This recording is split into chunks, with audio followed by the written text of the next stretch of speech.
बताना चाहूँगा कि कंगना रनौत ने जो बयान दिया है बहुत ही गिरा हुआ स्तर का बयान दिया। किसान जो हमारा मूल है, हम लोग किसान परिवार से आते हैं, उनकी पूरी तरीके से उनकी चोट किया। उन्होंने किसानों के आंदोलन को उन्होंने उस पर उनके ऊपर आरोप लगाया कि बलात्कारी और मर्डर हुआ। मैं समझता हूं कि कंगना रनौत को पूरे देश के किसानों से माफ़ी मांगनी चाहिए और भारतीय जनता पार्टी को तत्काल उनको निष्कासित करने की कार्रवाई करनी चाहिए। नहीं, लेटर जारी करने से अनुजी कुछ नहीं होगा। आप कार्रवाई करिए, निष्कासित करिए, क्योंकि भारतीय जनता पार्टी के सिंबल पर वो कमल के फूल पर चुनाव जीत कर आई हैं।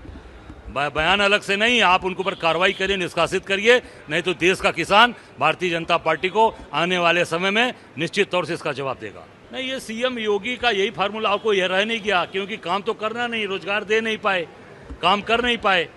और आप इनसे पूछना मैं चाहूँगा कि आप जो आज बनारस के अंदर इन्होंने इतनी बड़ी यात्रा निकाली, तो पूरे देश के लोग ये जानना चाहते हैं कि शेख हसीना जी को कहाँ छिपा रखा है योगी जी। इसकी भी जानकारी मोदी जी से पूछकर बताइए।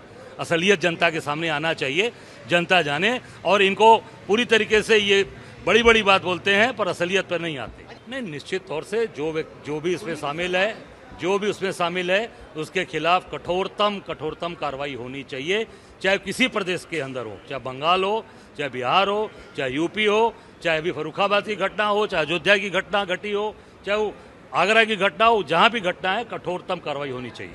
हाँ, ये आपने बहुत ही अच्छा सवाल किया कि आप देख सकते हैं कि हमारे छत्रपति शिवाजी महाराज जो गौरव के प्रतीक हैं हमारे देश के लिए, हमारे राष्ट्र के लिए, उनकी 35 फुट की मूर्ति गिर गई।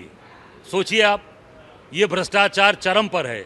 अभी आपने कुछ दिन पहले देखा होगा, थोड़ी सी आंधी आई थी उज्जैन में, वहाँ पर भी ऋषि मुनि की पूरी मूर्ति गिर गई थी। अभी कुछ दिन पहले आपने देखा होगा राम मंदिर के अंदर भी पानी नीचे टपक रहा था। वहाँ के मुख्य पुजारी सत्येंद्र दास जी ने आरोप लगाया। एयरपोर्ट, लगातार कई एयरपोर्ट गिर गए और मैं समझता हूँ किसी भी संस्था पर कोई कार्रवाई नहीं हुई, किसी भी संस्था के लोगों को जेल नहीं भेजा गया। मैं कहना चाहूँगा पर मोदी जी से कि जो ईमानदारी के प्रतीक बनते हैं उनको तत्काल जिस मूर्ति छत्रपति शिवाजी महाराज की मूर्ति का आपने अनावरण किया था, जो भी उसमें संस्था के लोग हैं उनको तत्काल कठोर से कठोर कार्रवाई हो, उनके ऊपर रासुका के तहत कार्रवाई, उनको गिरफ्तार करके जेल भेजा जाए। उपचुनाव में मिलकर लड़ेंगे, 10 की 10 जीतेंगे। हमने 5 सीट की डिमांड अपने केंद्रीय नेतृत्व को बताया है, बाकी तय केंद्रीय नेतृत्व करेगा और हम मिलकर लड़ेंगे और डंके की चोट पर जीतेंगे।